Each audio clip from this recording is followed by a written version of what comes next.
তাদের উপরে আল্লাহর রহমত থাকে, তো বেশি সংখ্যকের উপরে তারা বিজয়ী হয়ে যাবে। যে কর্মসূচি নবীজি হাতে নিয়েছিলেন, তিনি মদিনার রাষ্ট্রকে সুসংহত করার জন্য মদিনার সনদ প্রণয়ন করেছিলেন। ফাইনালি 4 নম্বরে তিনি একটি বাহিনী, একটি মিলিটারি টিম গঠন করেছিলেন। সেখানে নবীজির কিছু ইন্টেলিজেন্ট ফোর্স ছিল।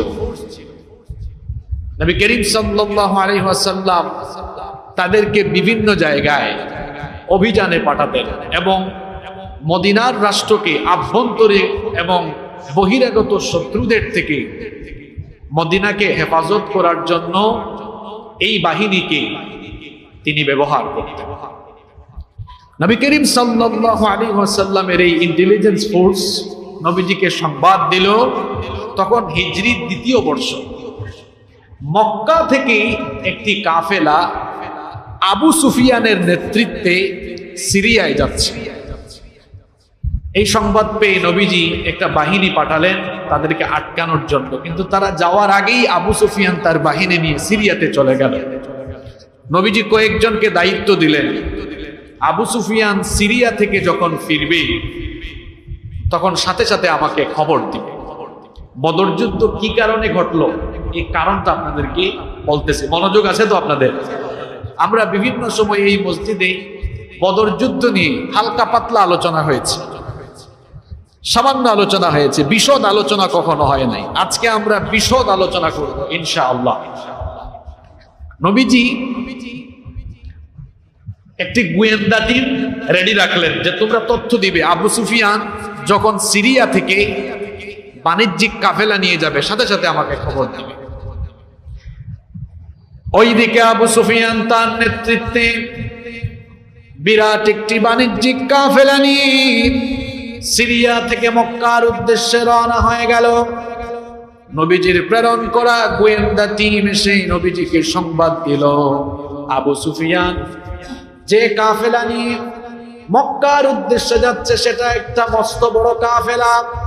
সেই কাফেলাটা এত বড় ছিল, 1000 উটের পিঠে 50,000-এরও বেশি স্বর্ণ মুদ্রার মালামাল সেখানে বোঝাই করা ছিল।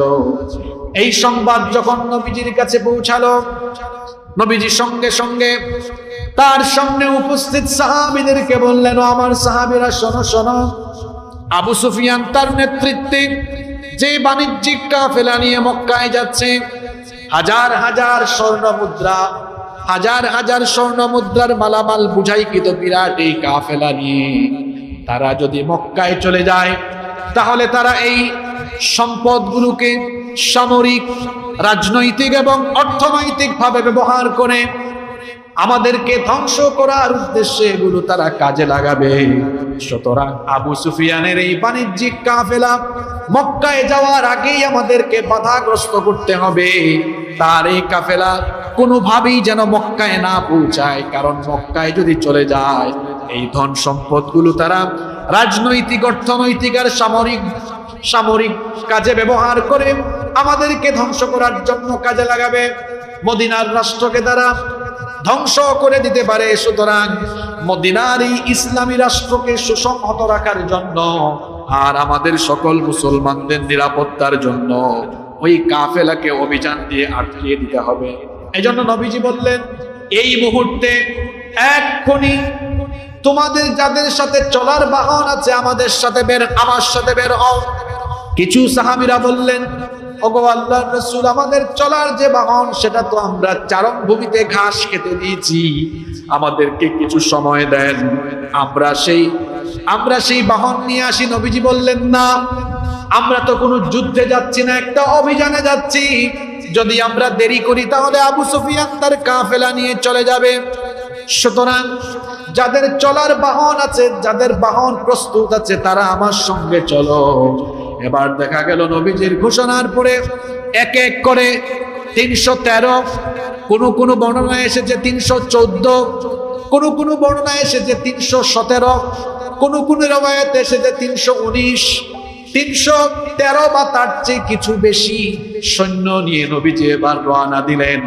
যেহেতু নবীজি অভিযানের উদ্দেশ্যে বের হয়েছিলেন, যুদ্ধ করার উদ্দেশ্য ছিল না, এই জন্য সবাই সেখানে অংশগ্রহণ করাটাও বাধ্যতামূলক ছিল না। যার কাছে বাহন ছিল নবীজির ঘোষণা শুনে সঙ্গে সঙ্গে নবীজির সঙ্গে তারা রওনা দিলেন। নবীজির 313 জনের এই বাহিনীতে মাত্র 2টা উট ছিল, মাত্র 2টা ঘোড়া ছিল, আর 70টা উট ছিল। 2টা ঘোড়া আর 70টা উট নিয়ে 313 জনের বাহিনী এবার আস্তে আস্তে করে তারা রওনা দিলেন। আবু সুফিয়ান সে যখন সিরিয়া থেকে ফিরে আসতেছিল, পত্র মারফতে সে জানতে পারল, আবু সুফিয়ান জানতে পারল মদিনায় মুহাম্মদুর রাসূলুল্লাহ, সবাই বলেন সাল্লাল্লাহু আলাইহি ওয়াসাল্লাম, তার এই বাণিজ্যিক কাফেলাকে আটকে দেওয়ার জন্য তিনি ইতিমধ্যে রওনা হয়েছেন। বাণিজ্যিক এই কাফেলাকে আক্রমণ থেকে হেফাজতের জন্য সঙ্গে সঙ্গে সে মক্কায় খবর পাঠালো। মক্কায় যখন এই খবর চলে গেল, আবু জাহেল সঙ্গে সঙ্গে 1300 জনের একটা বাহিনী রেডি করলো। 1300 জনের একটা বাহিনী রেডি করে সে সঙ্গে সঙ্গে রওনা দিল। আবু সুফিয়ান খুব চালাক ছিল, বুদ্ধিমান ছিল, বিচক্ষণ ছিল। আবু সুফিয়ান চিন্তা করলো, যেই পথ দিয়ে সব সময় মানুষ চলাচল করে, ওই পথ দিয়ে আমি যদি এই বিরাট বাণিজ্যিক কাফেলা নিয়ে যাই, তাহলে আমি হামলার সম্মুখীন হয়ে যেতে পারি। আবু সুফিয়ান যখন শুনলো হামলার জন্য প্রস্তুতি নেওয়া হয়েছে, আবু সুফিয়ান সাথে সাথে রাস্তা পরিবর্তন করলো। রাস্তা পরিবর্তন করে উপকূল ধরে মক্কার উদ্দেশ্যে চলে যেতে লাগলো।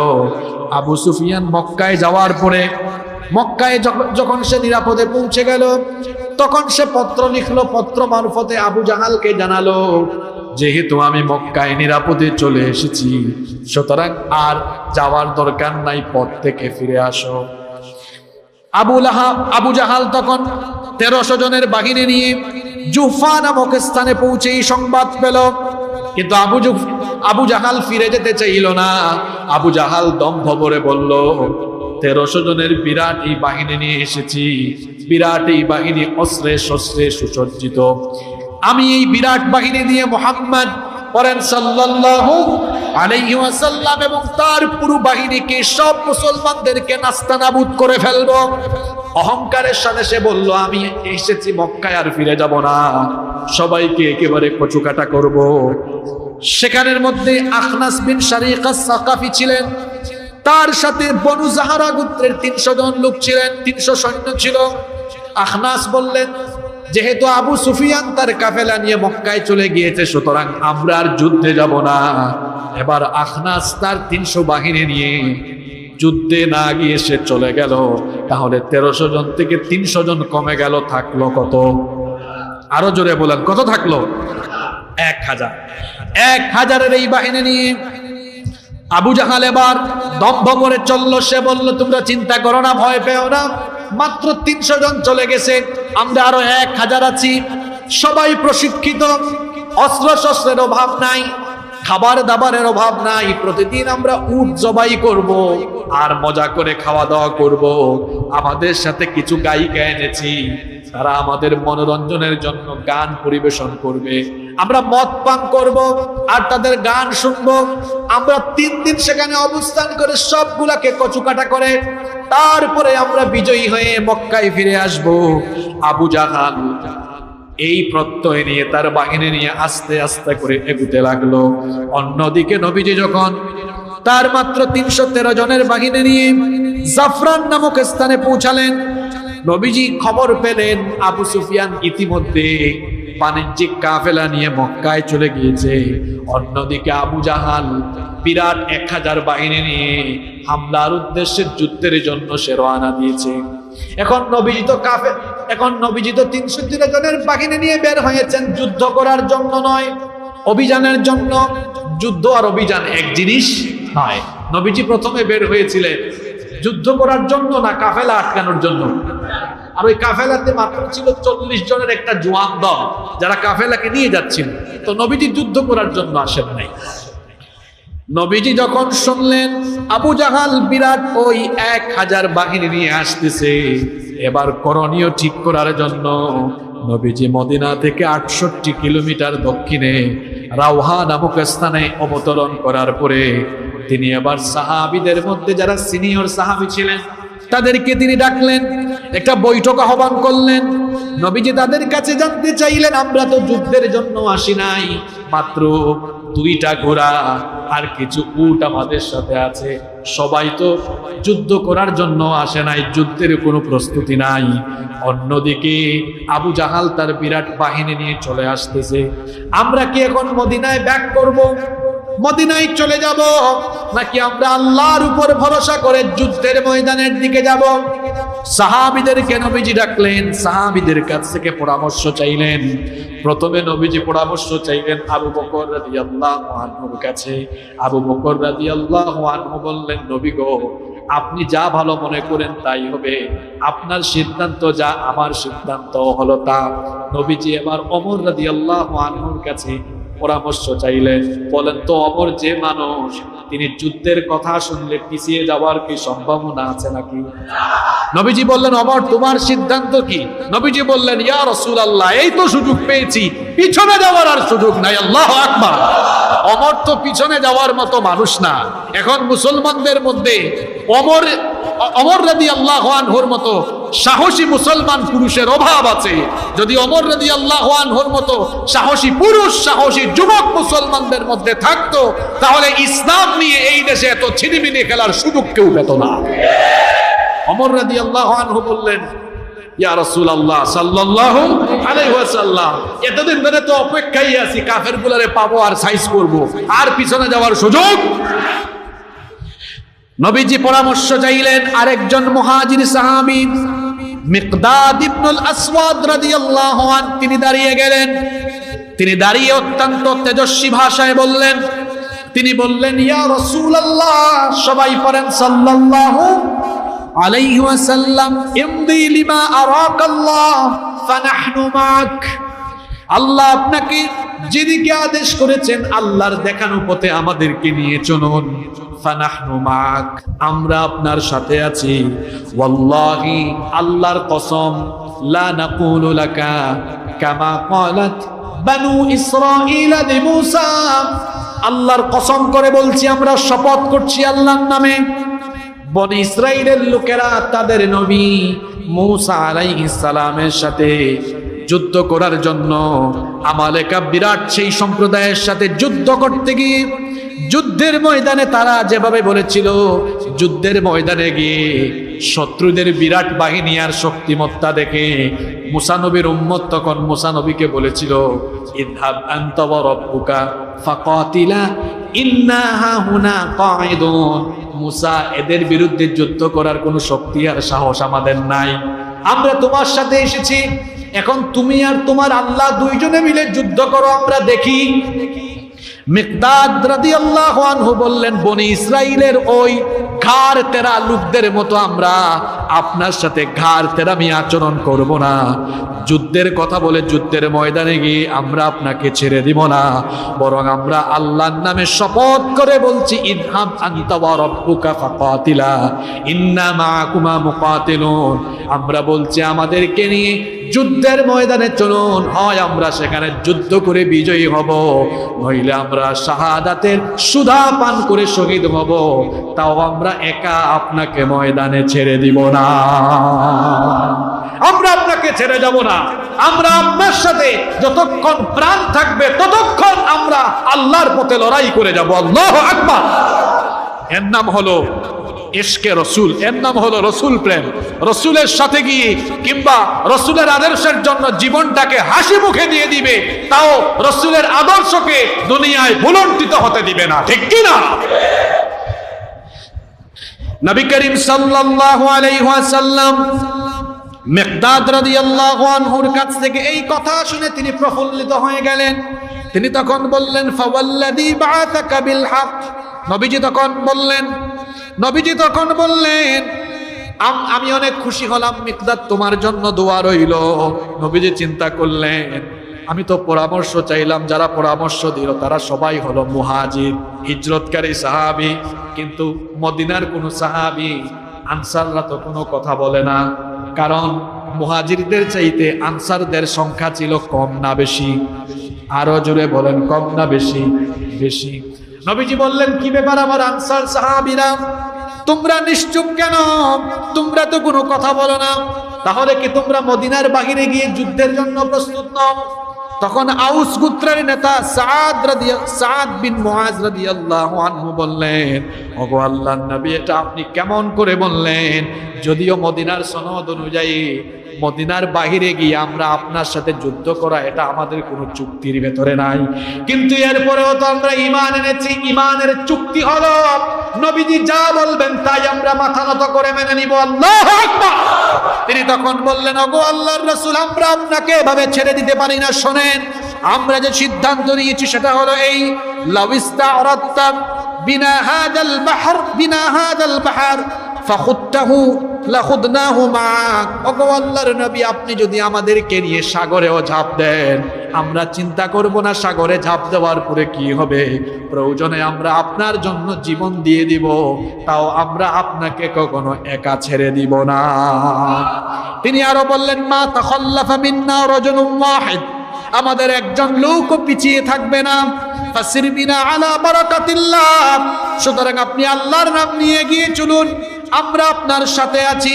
এই কথা শুনে নবীজি খুশি হয়ে বললেন, তোমরা সবাই যেহেতু যুদ্ধের জন্য প্রস্তুত, সিরু আলা বারাকাতিল্লাহি ওয়া আবশিরু, তোমরা আল্লাহর রহমতের উদ্দেশ্যে বের হয়ে পড়ো আর সুসংবাদ গ্রহণ করো। ফা ইন্নাল্লাহা তাআলা ক্বাদ ওয়া'দানি, নিশ্চয়ই আল্লাহ আমার সঙ্গে ওয়াদা করেছেন, ইহদাত তাইফাতাইন, দুইটা দলের মধ্যে একটা দলকে তিনি বিজয়ী করবেন।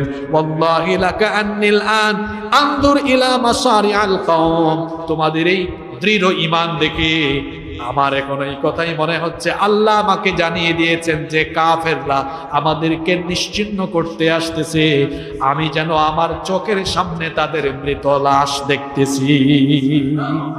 আল্লাহু আকবার পড়েন।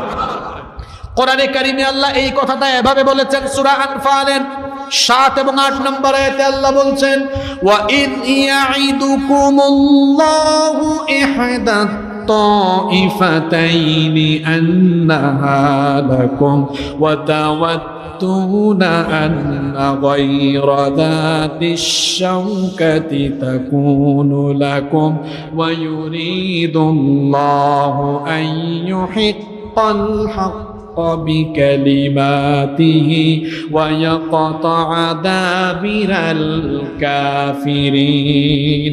আল্লাহ তাআলা বলছেন, আর স্মরণ করো যখন দুটি দলের একটির ব্যাপারে আল্লাহ তোমাদেরকে প্রতিশ্রুতি দিয়েছিলেন যে সেটা তোমাদের হস্তগত হবে, আর তোমরা কামনা করেছিলে, তোমরা চেয়েছিলে কোনো প্রকার কণ্টকাকীর্ণ পথ ছাড়াই তোমরা সেই কাফেলাকে তোমরা হস্তগত করে ফেলবে। অথচ আল্লাহ তাআলা চেয়েছিলেন তিনি যেন তার প্রতিশ্রুতির মাধ্যমে সত্যকে যেন প্রতিষ্ঠা করেন, আর কাফেরদেরকে যেন তিনি সমূলে তিনি ধ্বংস করে দেন। অর্থাৎ আল্লাহ তাআলা চেয়েছিলেন, নবীজির সাথে যারা এসেছিল তারা চেয়েছিল আবু সুফিয়ানের কাফেলাকে আটকায়া দিয়া বাণিজ্যিক সেই কাফেলা নিয়ে যাবে, আর আল্লাহ চেয়েছিলেন না, নবীজির এই বাহিনীকে কাফেরদের সামনে মোকাবেলা করাতে। আল্লাহ তাআলা বলছেন, আমি চেয়েছিলাম যা তোমাদের কল্পনায় ছিল না, এত কম সংখ্যক লোক নিয়ে বিরাট সংখ্যকদের উপরে যুদ্ধ করে বিজয়ী হওয়া, এটা তোমাদের কল্পনার ভেতরেও ছিল না। আর আমি আল্লাহ তোমাদেরকে মদিনা থেকে, তোমাদের বাড়িঘর থেকে বের করে এনেছিলাম যাতে করে আমি তোমাদেরকে বিরাট সংখ্যক কাফিরদের উপরে বিজয়ী করতে পারি। সুবহানাল্লাহ পড়েন। যখন নবীজি তাদেরকে নিয়ে, যখন সকল সাহাবীরা এই সিদ্ধান্তে উপনীত হলেন, নবীজি এবার 313 জনের এই বাহিনী নিয়ে বদরের উদ্দেশ্যে তিনি রওনা দিলেন। পথ চলতে চলতে তারা সাফরা টিলা সমূহ অতিক্রম করে বদর প্রান্তরের নিকটবর্তী স্থানে অবতরণ করলেন।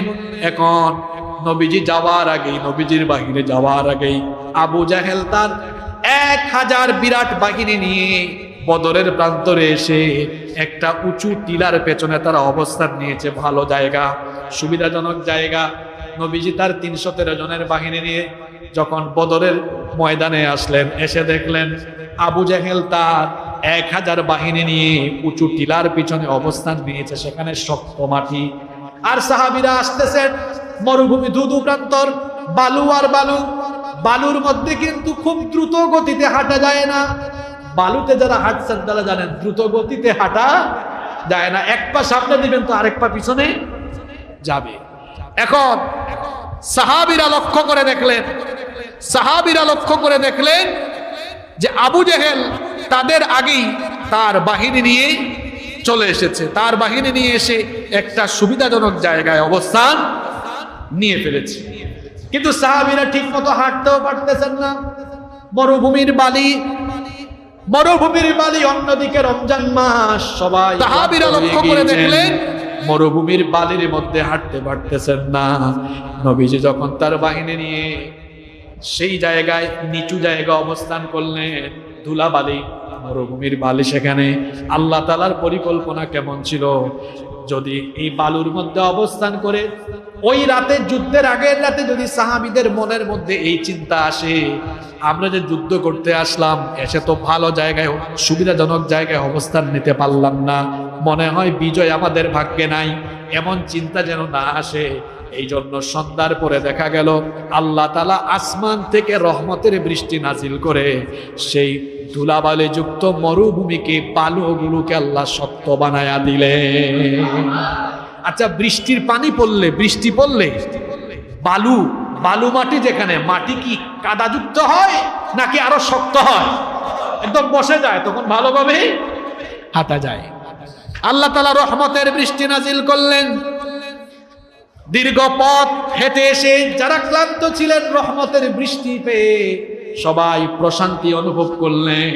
সবাই তখন আরাম করে ঘুমিয়ে গেলেন। আর দেখা গেল বালু মাটিগুলো শক্ত হয়ে গেল, পা ফেলতে এখন সুবিধা হয়। অন্যদিকে আবু জাহেল তার বাহিনী নিয়ে এসে সুবিধাজনক জায়গায় অবস্থান নিয়েছিল। যখন বৃষ্টি হলো, সবাই বলেন তো দেখি, বৃষ্টির পরে মাটির মধ্যে কি হয়? আরো জুড়ে বলেন। আবু জেহেল তার বাহিনী নিয়ে এখন দেখলো বৃষ্টির পরে কাদা আর কাদা, এবলা থেবলা হয়ে গেল, কাদা আর কাদা। তার বাহিনীর লোকেরা এদিকে হাঁটে, পিছলা খাইয়া পড়ে যায়, আরেকজন ওইদিকে হাঁটে, পিছলা খাইয়া পড়ে যায়। বৃষ্টির পরে তার বিরাট বাহিনী এবলা থেবলা হয়ে গেল। আল্লাহ এই কাহিনী কোরআনে কারিমে বর্ণনা করেছেন। সূরা আনফালের 11 নম্বর আয়াতে আল্লাহ বলছেন, إذ يغشيكم النعاس أمانة منه وينزل عليكم من السماء ماء ليطهر بكم به ويذهب عنكم رجز الشيطان وليربط على قلوبكم ويثبت به الأقدام। আল্লাহ তাআলা বলছেন, আর স্মরণ করো সেই সময়ের কথা যখন তিনি তার পক্ষ থেকে প্রশান্তির জন্য তোমাদেরকে তন্দ্রায় আচ্ছন্ন করলেন, তোমাদের উপরে আসমান থেকে রহমতের বৃষ্টি নাজিল করলেন। এর মাধ্যমে তোমরা পবিত্র হয়ে গেলে, তোমাদের সকল ক্লান্ত হয়ে গেল, শয়তানের কুমন্ত্রণা দূরীভূত হয়ে গেল, তোমাদের হৃদয়গুলো পরস্পর আবদ্ধ হয়ে গেল। আর যখন আসমান থেকে বৃষ্টি নাজিল হলো, যেখানে তোমরা হাঁটতে পারতেছিলে না, তখন দেখা গেল শক্ত বালু মাটির উপরে তোমাদের পা গুলো দৃঢ় হয়ে গেল। সুবহানাল্লাহ পড়বেন না? বৃষ্টি হলো, সব সাহাবীদের মনে প্রশান্তি আসলো। রাতের বেলা তৃপ্তি ভরে সবাই পানি পান কইরা একদম নিশ্চিন্ত মনে আরাম করে ঘুমায় গেলেন। সুবহানাল্লাহ পড়। যুদ্ধের আগের রাতে সাহাবীরা ঘুমায়া মাথা ঠান্ডা করতেছে, আর ওইদিকে আবু জেহেলের বাহিনী কাদা মাটির মধ্যে গড়াগড়ি আছে না নাই? পুরা বাহিনী আবলা থাবলা হয়ে যাচ্ছে। সবাই ঘুমিয়ে আছেন, কিন্তু নবীজি ঘুমান না। নবীজির মাথায় টেনশন, দুশ্চিন্তা। পুরা রাত নবীজি ঘুমান নাই।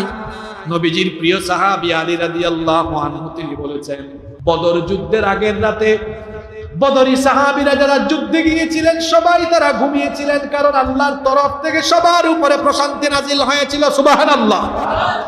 কিন্তু নবীজি পুরা রাত একবারও তার চোখে কোনো ঘুম ছিল না, তিনি ঘুমান নাই। সারা রাত নবীজি নামাজ আদায় করেছেন। নামাজ আদায় করে করে নবীজি দোয়া করেছেন। নবীজি যুদ্ধের আগের রাতে বারবার দোয়া করেছেন আর বলেছেন, আল্লাহুম্মা, হে আল্লাহ, ইন্নাকা ইন তুহলিক হাদিহিল ইসাবাহ, আমার সাথে যে কাফেলা এসেছে, আমার সাথে যে বাহিনী এসেছে, এই বাহিনী যদি কাফেরদের কাছে ধ্বংস হয়ে যায়, লা তুবাদ ফিল আরদি আবাদা, তাহলে তোমার জমিনের উপরে তোমার ইবাদত করার মতো আর কেউ বাকি থাকবে। সুতরাং তুমি আমাদেরকে সাহায্য করো, তোমার সাহায্য ছাড়া আমরা এই যুদ্ধের মধ্যে অসম যুদ্ধ, তাদের সংখ্যা আমাদের চাইতে বেশি, তুমি যদি সাহায্য না করো তাহলে আমরা নাস্তানাবুদ হয়ে যাব। বলেন তো, নবীজি যদি আল্লাহর কাছে হাত তুলেন দোয়া করে, সেই দোয়া কি আল্লাহ ফিরাইয়া দিবেন নাকি? যখনই নবীজি আল্লাহর কাছে দোয়া করলেন, আল্লাহ তাআলা সঙ্গে সঙ্গে জবাব দিয়ে দিলেন, আয়াত আল্লাহ নাজিল করলেন। আল্লাহ জানিয়ে দিলেন, কোরআনে কারীমে আল্লাহ এই ঘটনা এভাবে তুলে ধরেছেন। আল্লাহ বলছেন, ইত্তাস্তাগীসুনা রাব্বাকুম ফাস্তাজাবা লাকুম আন্নী মুমিদ্দুকুম বিআলফিম মিনাল মালাইকাতি মুরদিফিন।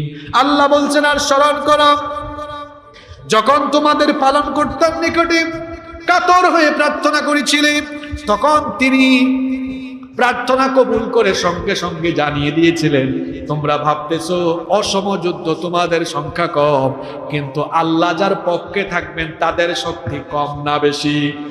আল্লাহ বললেন, আপনার সাথে নবী বাহিনী কম তো কি হয়েছে, আমি আমার শক্তিশালী ফেরেশতার 1000 বাহিনী, অন্য আয়াতে আল্লাহ বলেছেন 3000 বাহিনী, অন্য আয়াতে আল্লাহ বলেছেন 5000 বাহিনী। তার মানে হলো আল্লাহ নবীজিকে আয়াত নাজিল করে সান্ত্বনা দিয়েছেন, নবী গো, ওদের সংখ্যা আপনার চাইতে 3 গুণ বেশি, ভীত হবেন না, সন্তুষ্ট হবেন না, কারণ আমি আপনার এই বাহিনীর সাথে আমার স্পেশাল হাজার হাজার শক্তিশালী ফেরেশতা নাজিল করে কাফিরদের উপরে আমি আপনাকে বিজয়ী করব। আল্লাহ যখন এই ওয়াদা নবীজিকে দিলেন, নবীজি সঙ্গে সঙ্গে ডাক দিলেন, আবু বকর কোথায়? নবীজি সঙ্গে সঙ্গে তার প্রিয় বন্ধু আবু বকরকে ডাকলেন, ডেকে বললেন, আবশির আবশির ইয়া আবা বকর, হে আবু বকর, সুসংবাদ নাও, আতাকা নাসরুল্লাহ, আল্লাহর সাহায্য চলে আসতেছে। আল্লাহ আমাকে ওয়াদা করেছেন বদরে তিনি আমাকে বিজয় দিবেন। আল্লাহর ওয়াদা পাওয়ার পরে আমি যেন চোখের সামনে উতবা, শাইবা আর আবু জেহেল এদের মৃত লাশ আমি চোখের সামনে দেখতে পাচ্ছি। আল্লাহু আকবার। নবীজি যখন সাহাবীদেরকে এই কথা শোনালেন, সাহাবীদের ঈমানি তেজ আরো বেড়ে গেল, সাহস আরো বেড়ে গেল। নবীজি বদরের যুদ্ধের দিন সকালবেলা তার হাতের মধ্যে 1 মুষ্টি মাটি নিলেন, হাতের মধ্যে 1 মুষ্টি মাটি নিয়ে শাহাতিল বুজু বলে ছুঁড়ে দিলেন।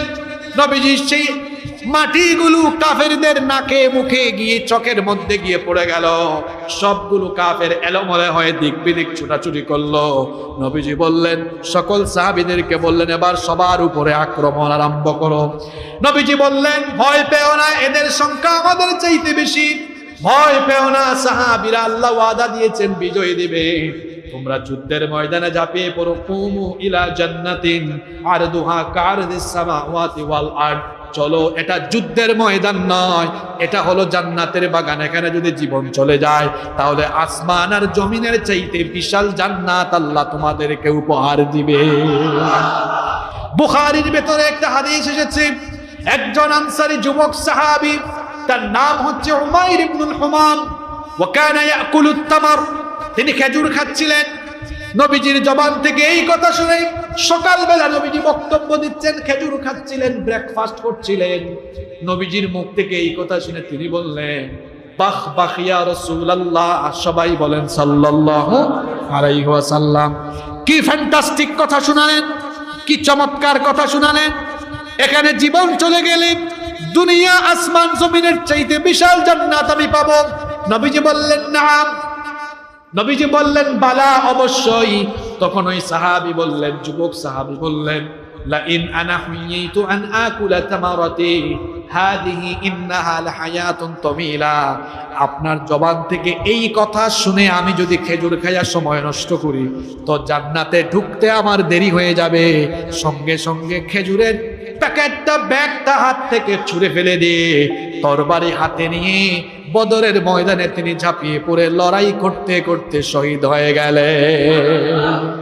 বদরের শহীদদের লাশ যখন একত্রিত করা হয়েছিল, সাহাবীরা বলেছিলেন, নবী এরা আপনি চিনছেন? ওই যুবক সাহাবী শহীদ হওয়ার জন্য খেজুরটা খায় নাই, ফেলে দিয়ে লড়াই করে শহীদ হয়েছে। নবীজি সাহাবীদেরকে বলেছিলেন, সব সাহাবী সাক্ষী থাকো, আমি ঘোষণা করছি, আমি সাক্ষী দিচ্ছি, ইন্নাহু মিন আহলিহা, নিশ্চয়ই আমার এই সাহাবী আল্লাহর প্রতিশ্রুত ওয়াদাকৃত এই জান্নাতের উত্তরাধিকারী হবে, এতে কোনো সন্দেহ নাই। আল্লাহু আকবার। নবীজির সাহাবীরা যুদ্ধে ঝাঁপিয়ে পড়লেন। বিরাট একটা যুদ্ধ শুরু হয়ে গেল। যুদ্ধ যখন আরম্ভ হয়ে গেল তখন দেখা গেল আল্লাহ যেভাবে ওয়াদা দিয়েছিলেন, ওয়াদা মোতাবেক হাজার হাজার ফেরেশতার বাহিনী এবার বদরের ময়দানে আসা শুরু হয়ে গেল। সুবহানাল্লাহ।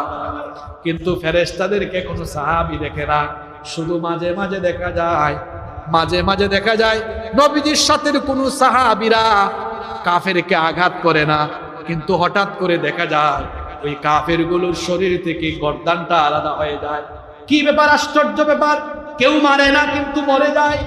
এই কথা আল্লাহ কোরআনে বলছেন, তোমরা মারো নাই, মেরেছেন যিনি, তিনি কে? দেখেন, আমাদের ঈমান যদি ঈমানের মতো ঈমান হয়, সংখ্যাও যদি কম হয়, আমরা গিয়ে ইসলামের বিরোধীদের উপর অ্যাকশন নেওয়া লাগবে না। অ্যাকশন যিনি নিয়ে নিবেন বলেন তিনি কে? বলেন তো ফেরাউনের মতো শয়তানকে, মুসা নবীর সাথে যারা ছিলেন তারা ফেরাউনকে মেরেছে না আল্লাহ মেরেছেন? নমরুদের মতো স্বৈরাচারী শয়তানকে ইব্রাহিম নবী মেরেছেন নাকি আল্লাহ মেরেছেন? আবু জেহেলের এই বাহিনীর 313 জন, কমন সেন্স কি বলে 313 জন দিয়ে সম্ভব 1000 জনের সাথে? কথা বলেন, সম্ভব? সম্ভব না তো। আল্লাহ বলেছেন, শুনো এদেরকে কেমনে সাইজ করেছি আমি। এই ঘটনা আল্লাহ সরাসরি কোরআনে বয়ান করেছেন। রব্বুল আলামিন কোরআনুল কারীমে সূরা আনফালের 12 নম্বর আয়াত থেকে বলছেন, ইউহি রাব্বুকা ইলাল মালাইকাতি আন্নী মাআকুম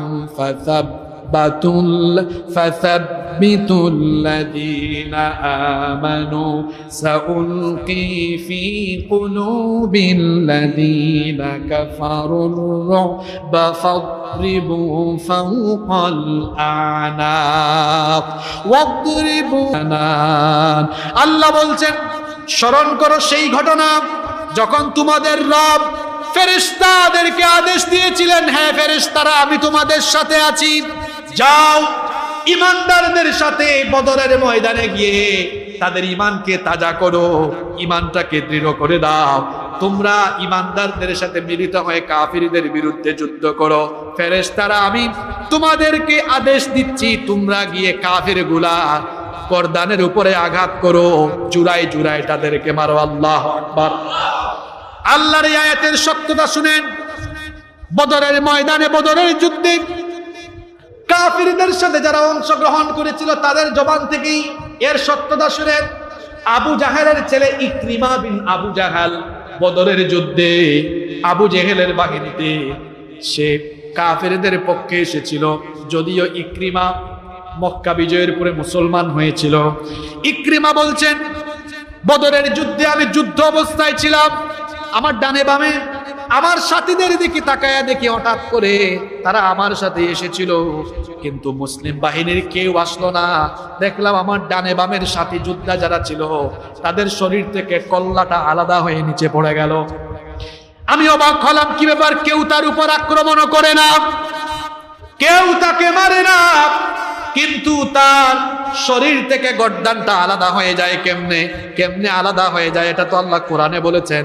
সূরা আনফালের 12 নম্বর আয়াতে আল্লাহ বলেছেন, আমি ফেরেশতাদেরকে আদেশ দিলাম, আমি আমার নবীকে ওয়াদা করেছি, ওয়াদা মোতাবেক তোমরা বদরের ময়দানে যাও, গিয়ে কাফিরগুলোর গর্দানের উপর আঘাত করে শরীর থেকে গর্দান আলাদা করে দাও। আর ইকরিমাও বলছে, আমিও দেখেছি আমার সাথে কাফির যোদ্ধাগুলো তাদেরকে কেউ মারে না, কিন্তু দেখা যায় হঠাৎ করেই তাদের গর্দান থেকে কল্লাটা আলাদা হয়ে, তাদের শরীর থেকে গর্দানটা আলাদা হয়ে যায়। আল্লাহু আকবার। এদেরকে কোনো মুসলিম মারছে না, কিন্তু মারছেন যিনি, তিনি কে? সরাসরি এদের উপরে অ্যাকশন যিনি নিচ্ছেন, সবাই বলেন তিনি কে? এই রকম করে যুদ্ধ চলতেছে, একটা রণক্ষেত্র তৈরি হয়ে গেল। আব্দুর রহমান বিন আউফ এরপরে যুদ্ধক্ষেত্রের মধ্যে, রণাঙ্গনের মধ্যে বিরাট রক্তকয়ী যুদ্ধ আরম্ভ হয়ে গেল।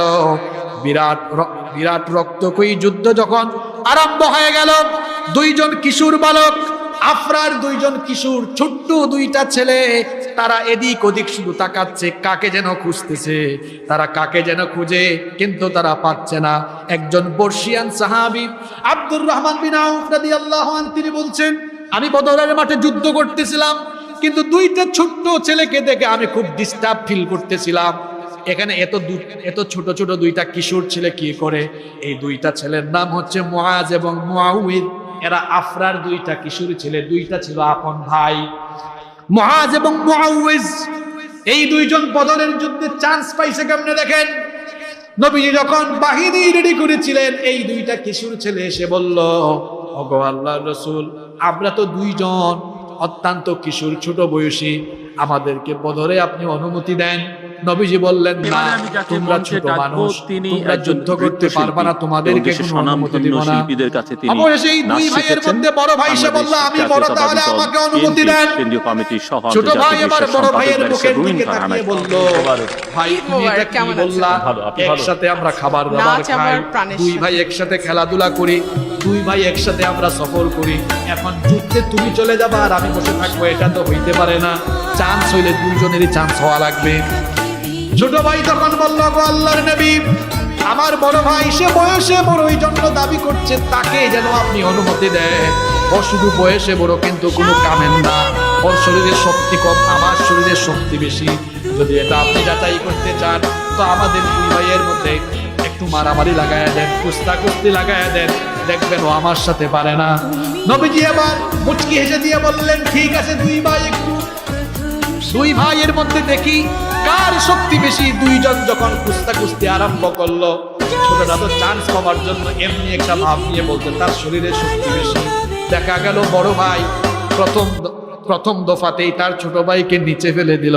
যখন নিচে পড়ে গেছে ছোট ভাই, তখন কি বলল দেখেন, কানে কানে বলল, ভাই তোমার সাথে তো আমি পারবো না, এটা আমিও জানি, কিন্তু তুমি যে আমারে ফালায় দিলা, এখন তো নবীজি আমাকে অনুমতি দিবেন না, তুমি এবার একটু লুজ হয়ে থাকো, তোমার একটা ধাক্কা দিয়ে আমি এবার নিচে ফালায় দেই, তাহলে নবীজিকে বলবো সে প্রথম দফায় ফালাইলে কি হবে, পরে কিন্তু আমি তাকে ফেলে দিয়েছি, দুইজনই চান্স পাওয়ার সম্ভাবনা থাকবে। নবীজি এটা শুনে ফেললেন। নবীজি শোনার পরে মুচকি হেসে দিয়ে বললেন, ঠিক আছে, যাও, তোমাদের দুই ভাইকে অনুমতি দেওয়া হলো। মাঝে মাঝে কিন্তু ছোটরাও বড় কাম কইরা, ছোটরাও কিন্তু বড় কাজ করে ফেলে। এই জন্য নবীজি ছোটদেরকে কখনো উপেক্ষা করতেন, ছোটদেরকে অবহেলা করতেন না।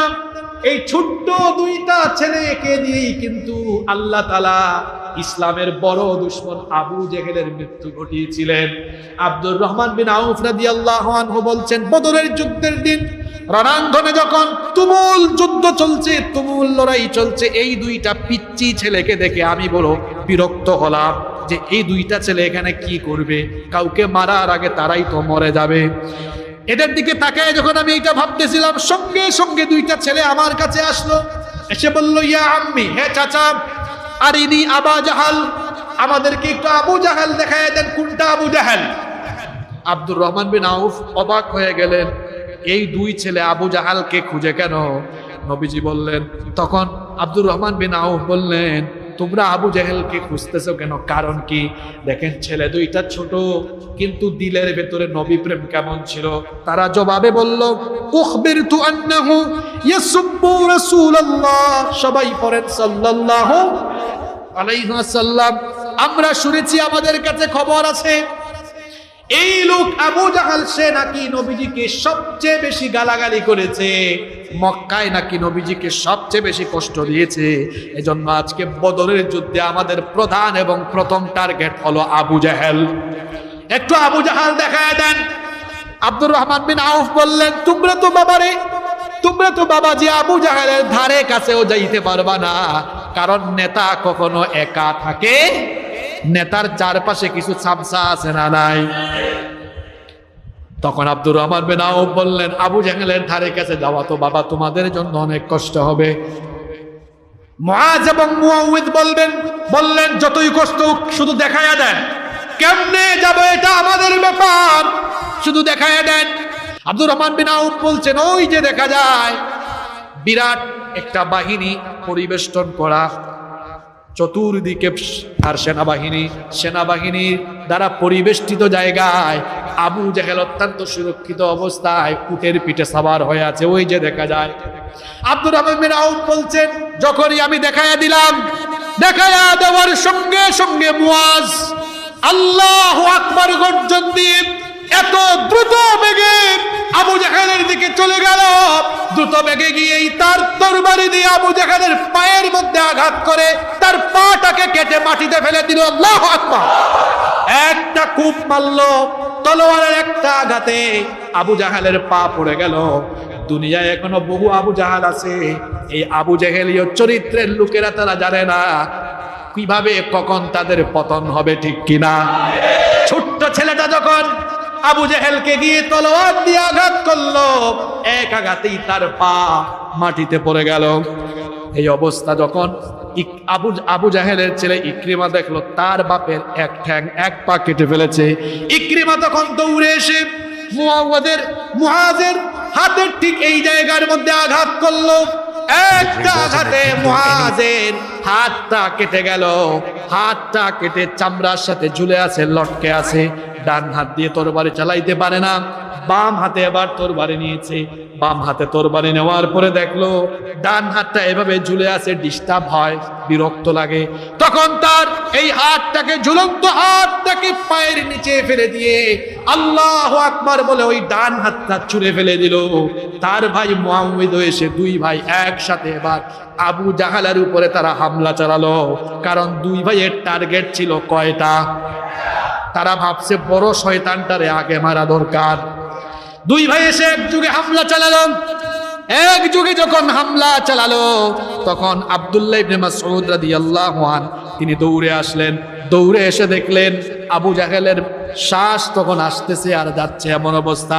তখন তিনি এসে সর্বশেষ আঘাত দিয়ে আবু জাহেলকে কতল করলেন। আবু জাহেল, উতবা, শাইবা, বড় বড় যত নেতা ছিল, কাফির ছিল, সবগুলা বদরের ময়দানে সবগুলা নিহত হলো। খবর ছড়িয়ে পড়ল বড় নেতাই শেষ। এখন বড় নেতা যদি শেষ হয়, বাদবাকি কর্মীরা থাকবে না পালাবে? আরো জোরে বলেন, থাকবে না পালাবে? চতুর্দিকে খবর ছড়িয়ে গেল, উতিলা আবু জাহেল নিহত হয়েছে। এবার যখন যুদ্ধের ময়দানে বড় বড় সকল কাফিরগুলো নিহত, তখন বাদবাকি ছোট ছোট পাতি নেতা আর কর্মী যারা ছিল তারা এবার আরম্ভ করছে দৌড়াইতে কুল পায় না। 70 জন কাফিরকে ওই বদরের ময়দানে নিহত করা হলো। 70 জন নিহত হলো, 70 জনকে বন্দী করা হলো। আর 313 জনের ক্ষুদ্র এই বাহিনী থেকে মাত্র 6 জন মুহাজির আর 8 জন আনসার, মোট 14 জন শহীদ হয়ে আল্লাহর দরবারে চলে গেলেন। বিরাট অসম এই যুদ্ধে মুসলমানদেরকে সরাসরি মদদ দিয়ে যিনি সাহায্য করেছেন, সবাই গলার আওয়াজ বড় করে বলেন, তিনি কে? এটা ছিল অসম যুদ্ধ, ইসলামের প্রথম যুদ্ধ এবং কঠিন যুদ্ধ। সংখ্যায়ও মুসলমানরা কম, অন্যদিকে কাদের বিরুদ্ধে যুদ্ধ করবে? সবাই তো নিজের রক্তের সম্পর্কে। দেখা গিয়েছে ছেলে ইসলাম কবুল করেছে, বাপ করে নাই, তো বাপ বেটা মুখামুখি, চাচা ভাতিজা মুখামুখি, ভাই ভাই মুখামুখি। কঠিন এই যুদ্ধে আল্লাহ তাআলা মুসলমানদেরকে সহযোগিতা করলেন। মুসলমানদেরকে সহযোগিতা করে আল্লাহ তাআলা বিজয় দিলেন। এই যে বদরের যুদ্ধ নিয়ে আজকে বিশদ আলোচনা করলাম, এই বদরের যুদ্ধেও আমাদের জন্য শিক্ষা নেওয়ার মতো বহু উপদেশ আছে না নাই? আছে। আমি এর মধ্যে কয়েকটা শিক্ষা বলি, বদরের যুদ্ধ থেকে আমরা কি কি শিক্ষা নেওয়া দরকার। নাম্বার 1, 1 নাম্বার, আপনি কোনো বাহিনী বা কোনো টিমের বা কোনো সম্প্রদায়ের নেতা হলে সব সময় নিজের সিদ্ধান্তকে সবার উপরে চাপিয়ে দিবেন না, যেন পরামর্শ ভিত্তিক কাজ করতে হবে।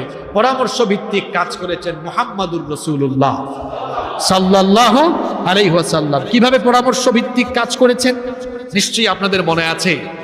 নবীজি 313 জনের বাহিনী নিয়ে সর্বপ্রথম যে রওনা দিয়েছিলেন যুদ্ধের জন্য না কাফেলা আটকানোর জন্য? যখন দেখলেন যুদ্ধ চলে আসতেছে সামনে, একটা রক্তক্ষয়ী যুদ্ধ, তখন নবীজি যুদ্ধের জন্য সাহাবীদেরকে সরাসরি নির্দেশ দিলেন না সবাইকে ডেকে পরামর্শ চাইলেন? কি চাইলেন? পরামর্শ চাইলেন। এজন্য পরামর্শ ভিত্তিক কাজ করতে হবে। বিশেষ করে যারা দিন কায়েমের আন্দোলন করেন তাদেরও পরামর্শ ভিত্তিক কাজ করতে হবে। ছোট কেউ পরামর্শ দিলে সেই পরামর্শ যদি গ্রহণযোগ্য হয় সেই পরামর্শ গ্রহণ করে নিতেই হবে। আর যদি নেতা নেতা ভাব দেখাইয়া সবসময় নিজেরটারই রাইট মনে করেন, পরামর্শ যেখানে নাই বরকত সেখানে নাই। পরামর্শ ভিত্তিক কাজ করেছেন মুহাম্মাদুর রাসূলুল্লাহ সাল্লাল্লাহু আলাইহি ওয়াসাল্লাম। তাহলে বদরের এই যুদ্ধ থেকে আমরা প্রথম যে শিক্ষা নিব সেটা হলো যে কোনো কাজে আমরা পরামর্শ করে সিদ্ধান্ত গ্রহণ করব, তাহলে বরকত আসবে যার তরফ থেকে, তিনি কে? নাম্বার 2, বিজয়ের জন্য, সফলতার জন্য দুয়ার দরকার আছে। দোয়া এমন একটা জিনিস, আমরা রমজানের প্রথম জুমায় আলোচনা করেছিলাম যে দুয়ার মাধ্যমে অসাধ্য জিনিসও মানুষের সাধ্যের ভেতরে চলে আসে। নবীজি বদরের যুদ্ধের আগের রাতে সব সাহাবীরা ঘুমাইছেন, নবীজি কি ঘুমিয়েছেন? সালাত আদায় করেছেন আর দোয়া করেছেন কার কাছে? আরো জোরে বলেন, কার কাছে? দোয়া কবুল করেছেন কে? বালা মুসিবত বিপদ আপদ সব সময় দোয়া করতে হবে একজনের কাছে, তিনি কে? কারণ সকল ক্ষমতা যার হাতের মুঠায়, তিনি হচ্ছেন আল্লাহ পাক। তিনি যা চান ফাআলুল লিমা ইউরিদ, আমি আপনি যা চাই তা করতে পারি না, কিন্তু আল্লাহ যা চান তা তিনি করতে। তাহলে বদরের যুদ্ধ থেকে 1 নাম্বার শিক্ষা নিলাম যে কোনো কাজ আমরা পরামর্শ ভিত্তিক করব ইনশাআল্লাহ। 2 নাম্বার, আল্লাহর মদদ আসার জন্য দোয়া একটা অন্যতম মাধ্যম। এজন্য আমরা আমাদের সকল প্রয়োজন দোয়ার মাধ্যমে যার কাছে বলবো, তিনি কে? নাম্বার 3, বদরের 3 নম্বর শিক্ষা হলো সংখ্যায় বেশি হইলেই বিজয়ী হওয়া যায়, আর সংখ্যায় কম হলে বিজয়ী হওয়া যায় না। এটা একটা ভুল কথা। কারণ সংখ্যায় কম হলেও যদি তাদের উপরে আল্লাহর রহমত থাকে তো বেশি সংখ্যকের উপরে তারা বিজয়ী হয়ে যাবে।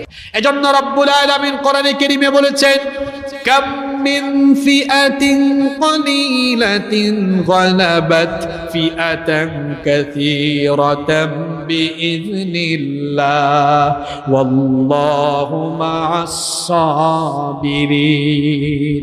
আল্লাহ তাআলা বলছেন এমন কত বাহিনী আছে যাদের সংখ্যা বেশি থাকা সত্ত্বেও কম সংখ্যক লোকেরা, কম সংখ্যক বাহিনী তাদের উপরে বিজয়ী হয়ে গিয়েছে। কার রহমতে? কার রহমতে? তাহলে সংখ্যায় যদি কম হয় এটা ভাবা যাবে না যে আমাদের সংখ্যা কম, আমরা ইসলাম বিরোধীদেরকে মোকাবেলা করতে পারবো কিনা, এটা কখনো ভেতরে লালন করা যাবে না, এই চিন্তা আনা যাবে না। বরং আল্লাহ যার সাথে আছেন তার শক্তি কম না বেশি? ওই যে গত জুমায় বলেছিলাম, না গত জুমায় না, তার আগের জুমায় বলেছিলাম, হিজরতের রাতে যখন নবীজি আবু বকর রাদিয়াল্লাহু আনহুকে নিয়ে সূর গুহা এসেছিলেন, জাবালুস সূর, সেখানে আসার পরে যখন কাফেরদের একটা দল খুঁজতে খুঁজতে গুহার কাছে চলে এসেছিল, আবু বকর কি বলেছিলেন? আবু বকর বলেছিলেন, নবী গো, আমরা তো 2 জন মাত্র, এরা তো অনেক, এখন যদি আমাদেরকে পাওয়া যায় তাহলে তো শেষ। তখন নবীজি কি বলেছেন? লা তাহজান, লা তাহজান। এটা কত বড় মোটিভেশনাল কথা, লা তাহজান, ভীত হয়ো না, ইন্নাল্লাহা মা'ানা, আল্লাহ আমাদের সাথে আছেন। তাহলে আল্লাহ যার সাথে আছেন তার শক্তি কম না বেশি? এই বদরের যুদ্ধে আল্লাহ তাআলা নবীজিকে তাই বলেছিলেন, নবীজি আপনি সারা রাত না ঘুমায়া ঘুমায়া টেনশন করতেছেন, কালকে সকালবেলা দেখবেন আমার তরফ থেকে হাজার হাজার ফেরেশতা নাজিল করে আমি আপনাকে বিজয় দান করব। সুবহানাল্লাহ। তাহলে বুঝা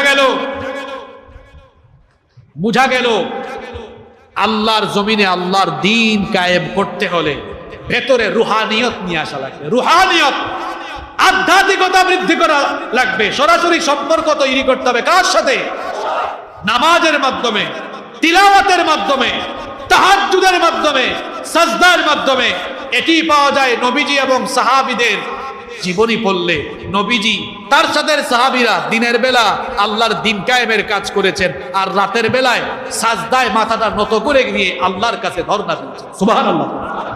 বিজয় পেতে হলে এইভাবে ধর্ণা দিতে হবে কার কাছে? তাহলে 3 নাম্বার শিক্ষা হলো সংখ্যায় কম থাকা এটা পরাজয়ের আলামত, এটা মনে করা যাবে না, বরং আধ্যাত্মিকতা বৃদ্ধি করে সম্পর্ক আল্লাহর সাথে তৈরি করতে পারলে বিজয় যার তরফ থেকে আসবে তিনি কে? 4 নাম্বার শিক্ষা হলো বিজয় এটা জোর করে পাওয়া যায় না। যেমন আবু জাহেল বলেছিল আমরা বিজয়ী হয়েই যাব, জোর করে বিজয়ী হওয়া যায় না, বিজয় একজনের তরফ থেকে আসে, তিনি কে? বদরের 5 এবং সর্বশেষ শিক্ষা হলো আবু জেহেল এবং আবু জেহেলীয় চরিত্র এইগুলোর শেষ পরিণতি অত্যন্ত ভয়াবহ হয়। শেষ পরিণতি অত্যন্ত ভয়াবহ হয়। এবং আপনারা কোরআনে কারীম পড়লে একটা বিষয় ফিল করতে পারবেন, অনুধাবন করতে পারবেন, পৃথিবীর সবগুলা বড় বড় কাফির, বড় বড় স্বৈরাচারী জালিমদের উপরে আল্লাহ তাআলা সরাসরি অ্যাকশন নিয়েছেন, সরাসরি অ্যাকশন নিয়েছেন। কারণ তাদের পাওয়ার, তাদের ক্ষমতার কারণে দুর্বল চিত্তের লোকেরা ভাবে আমরা এদেরকে কখনো শেষ করতে পারবো না। কিন্তু সবার উপরে একজন আছেন, তিনি কে? ফেরাউনকে কেউ শেষ করে নাই। ফেরাউনকে দুনিয়ার একটা মানুষ তার গায়ে ফুলের টুকা দিয়া মারে নাই, তার গায়ে কোনো কিছু টুকা দিয়া মারে নাই। ফেরাউনকে সরাসরি যে বাহিনীর অ্যাকশন ফেরাউনের উপরে হয়েছে সেই বাহিনীটা কার? আপনারা বলবেন হুজুর বাহিনী কোন জায়গায় ছিল? ফেরাউন তো পানি খেয়ে না মরছে। তো পানি এটা হুকুম মানে আমার আপনার না, আল্লাহ। পানি হচ্ছে জুনদুম মিন জুনুদিল্লাহ, আল্লাহর সৈনিক। পানির অপর নাম জীবন, আবার পানির অপর নাম মরণ। পানি না থাকলে জীবন বাঁচে না, আবার এই পানি দিয়ে আল্লাহ চাইলে মারতে পারেন মানুষ। গত বছর সিলেটে বন্যা হয়েছিল, মনে আছে আপনাদের? আমি বন্যার সময় ছিলাম, বহু মানুষের লাশ আমি পানির উপরে ভাসতে দেখেছি। এই পানি দিয়া আল্লাহ মানুষের জীবন বাঁচান, আবার আল্লাহর হুকুমে পানি মানুষকে মেরে ফেলতেও পারে। নমরুদের উপর অ্যাকশনটা এসেছে কার তরফ থেকে? ভালো মশাও না, কি মশা? ল্যাংড়া মশা। এরপরে মরছেও ভালো সুরতে না, মরছে কিসের বাড়ি খাইয়া? আরো জুড়ে বলেন, কিসের বাড়ি খাইয়া? এখনো নমরুদি চরিত্র ধারণ কইরা চলাফেরা করে মাঝে মাঝে দেখা যায় এই সকল লোকেরা এরকম জুতা খাওয়া সুন্নতের সম্মুখীন হয়ে যায়, মাঝে মাঝে হয় এরকম। এরপরে আবু জেহেলের উপরে অ্যাকশন এসেছে কার তরফ থেকে? আচ্ছা, ওই দুইটা ছোট্ট ছেলে, এদের ভেতরে হিম্মত যিনি দিলেন তিনি কে? সাহস দিলেন যিনি, তিনি কে? সুতরাং বদরের এই যুদ্ধের আলোচনা থেকে 5 নাম্বার শিক্ষা হলো মুমিনরাই সব সময় বিজয়ী হবে, আর ইসলাম বিরোধীরা, ইসলাম এবং ইসলামের ক্ষতি সাধনকারীরা তারা কখনোই ইসলামের উপরে প্রাধান্য বিস্তার করতে পারবে না। তারা ইসলামের উপরে প্রাধান্য বিস্তার করতে গিয়ে একদিন ধ্বংসের অতল গহ্বরে নিপতিত হবে ইনশাআল্লাহ। বদরের এই শিক্ষাগুলো অর্জন করে বাস্তব জীবনে প্রতিফলিত করা এবং বদরে বদরি সাহাবীদের মতো ঈমান আমাদের ভেতরে